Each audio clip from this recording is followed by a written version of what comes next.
Beginning of the End, chapter 42, God teaches His law to a new generation. This chapter is based on Deuteronomy chapters 3 to 6 and chapter 28. The Lord announced to Moses that it was the time to possess Canaan. As the old prophet stood upon the heights overlooking the promised land, with deep earnestness he pleaded, "O Lord God, you have begun to show your servant your greatness and your mighty hand. For what God is there in heaven or on earth who can do anything like your works and your mighty deeds? I pray, let me cross over and see the good land beyond the Jordan, those pleasant mountains, and Lebanon." The answer was, "Speak no more to me of this matter. Go up to the top of Pisgah and lift your eyes toward the west, the north, the south, and the east. Behold it with your eyes, for you shall not cross over this Jordan." Without a complaint, Moses submitted to God's decree. And now his great concern was for Israel. From a full heart he poured out the prayer, "Let the Lord, the God of the spirits of all flesh, set a man over the congregation, who may bring them in, that the congregation of the Lord may not be like sheep which have no shepherd." Numbers chapter 27, verses 16 and 17. The answer came, "Take Joshua the son of Nun with you, a man in whom is the Spirit, and lay your hand on him. Set him before Eleazar the priest and before all the congregation, and inaugurate him in their sight. And thou shalt give some of your authority to him, that all the congregation of the children of Israel may be obedient." Verses 18 to 20. Joshua, a man of wisdom, ability, and faith, was chosen to succeed Moses. He was solemnly set apart as the leader of Israel. The words of the Lord concerning Joshua came through Moses to the congregation. "At his word they shall go out, and at his word they shall come in, he and all the children of Israel with him, all the congregation." Verse 21. Moses stood before the people to give his last warnings and important counsel, his face shining with a holy light. His hair was white with age, but he stood straight, and his eye was clear and undimmed. With deep feeling he portrayed the love and mercy of their almighty protector. Ask from one end of heaven to the other whether any great thing like this has happened or anything like it has been heard. Did any people ever hear the voice of God speaking out of the midst of the fire, as you have heard, and live? Or did God ever try to go and take for himself a nation from the midst of another nation, by trials, by signs, by wonders, by war, by a mighty hand and an outstretched arm, and by great terrors, according to all that the Lord your God did for you in Egypt before your eyes? Because the Lord loves you, and because he would keep the oath which he swore to your fathers, the Lord has brought you out with a mighty hand, and redeemed you from the house of bondage, from the hand of Pharaoh king of Egypt. Therefore know that the Lord your God, he is God, the faithful God, who keeps covenant and mercy for 1,000 generations with those who love him and keep his commandments." Deuteronomy chapter 7, verses 8 and 9. The people of Israel had often felt impatient and rebellious because of their long wandering in the wilderness. But this delay in possessing Canaan was not God's fault. He was more grieved than they, because he could not bring them into the promised land immediately and demonstrate his mighty power before all nations. With their distrust of God, they had not been prepared to enter Canaan. If their fathers had yielded in faith to the direction of God, walking in his instruction, they would have been settled in Canaan a long time earlier as a prosperous, holy, happy people. Their delay dishonored God and took away from his glory in the sight of surrounding nations. Moses said, "Surely I have taught you statutes and judgments, just as the Lord my God commanded me, that you should act according to them in the land which you go to possess. Therefore be careful to observe them, for this is your wisdom and your understanding in the sight of the peoples who will hear all these statutes and say, 'Surely this great nation is a wise and understanding people.'" And he challenged the Hebrew multitude. "What great nation is there that has such statutes and righteous judgments as are in all this law which I set before you this day?" The laws that God gave his ancient people were wiser, better, and more humane than those of the most civilized nations of the earth. God's law bears the stamp of the divine. How must these words have moved the hearts of Israel as they remembered that Moses, who so glowingly pictured the blessings of the beautiful land, had been, through their sin, shut out from sharing the inheritance of his people.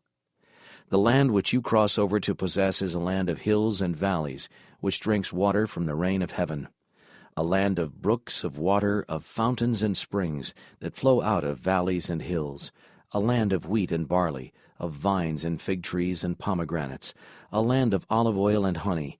A land in which you will eat bread without scarcity, in which you will lack nothing. A land whose stones are iron, and out of whose hills you can dig copper. A land for which the Lord your God cares. The eyes of the Lord your God are always on it, from the beginning of the year to the very end of the year. Deuteronomy chapter 11, verses 11 and 12, chapter 8, verses 7 to 9. So it shall be when the Lord your God brings you into the land of which he swore to your fathers, to Abraham, Isaac, and Jacob, to give you large and beautiful cities, which you did not build, houses full of all good things, which you did not fill, hewn out wells which you did not dig, vineyards and olive trees which you did not plant. When you have eaten and are full, then beware lest you forget the Lord. Take heed to yourselves, lest you forget the covenant of the Lord our God. For the Lord your God is a consuming fire, a jealous God. If they would do evil in the sight of the Lord, then, said Moses, you will soon utterly perish from the land which you cross over the Jordan to possess. Moses completed the work of writing all the laws, statutes, and judgments that God had given him, and the regulations concerning the sacrificial system. The book containing these was placed for safekeeping in the side of the ark. Blessings conditional. Still the great leader was filled with fear that the people would stray from God. In a lofty and thrilling address he set before them the blessings that would be theirs on condition of obedience, and the curses that would follow transgression.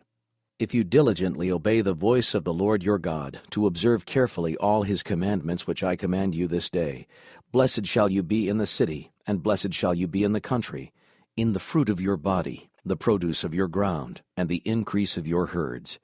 Blessed shall be your basket and your kneading bowl. The Lord will cause your enemies who rise against you to be defeated before your face. The Lord will command the blessing on you in your storehouses, and in all to which you set your hand. But it shall come to pass, if you do not observe carefully all his commandments and his statutes which I command you today, that all these curses will come upon you, and you shall become an astonishment, a proverb, and a byword among all nations, where the Lord shall drive you. Then the Lord will scatter you among all peoples, from one end of the earth to the other, and among those nations you shall find no rest, nor shall the sole of your foot have a resting place. But there the Lord will give you a trembling heart, failing eyes, and anguish of soul. Your life shall hang in doubt before you. You shall fear day and night, and have no assurance of life. In the morning you shall say, Oh, that it were evening, and at evening you shall say, Oh, that it were morning. By the spirit of inspiration, looking far down the ages, Moses pictured the terrible scenes of Israel's final overthrow as a nation and the destruction of Jerusalem by the armies of Rome. The horrible sufferings of the people centuries later during the siege of Jerusalem under Titus were vividly portrayed. They shall besiege you at all your gates until your high and fortified walls, in which you trust, come down throughout all your land. You shall eat the fruit of your own body, the flesh of your sons and your daughters, in the siege and desperate straits in which your enemy shall distress you.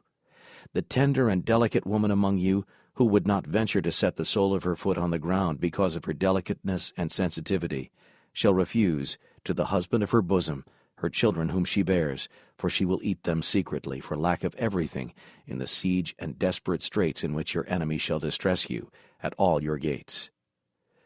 Moses closed with these impressive words, I call heaven and earth as witnesses this day against you, that I have set before you life and death, blessing and cursing. Therefore choose life, that both you and your descendants may live, that you may love the Lord your God, that you may obey his voice, and that you may cling to him, for he is your life and the length of your days, and that you may dwell in the land which the Lord swore to your fathers, to Abraham, Isaac, and Jacob, to give them. Deuteronomy chapter 30, verses 19 and 20. To impress these truths more deeply on all minds, the great leader put them into sacred verse. The people were to commit this poetic history to memory and teach it to their children and grandchildren so that it would never be forgotten. In the future, when their children would ask, "What is the meaning of the testimonies, the statutes, and the judgments which the Lord our God has commanded you?" then the parents were to repeat the history of God's gracious dealings with them, how the Lord had acted to deliver them so that they might obey his law. "The Lord commanded us to observe all these statutes, to fear the Lord our God, for our good always, that he might preserve us alive, as it is at this day. Then it will be righteousness for us, if we are careful to observe all these commandments before the Lord our God, as he has commanded us."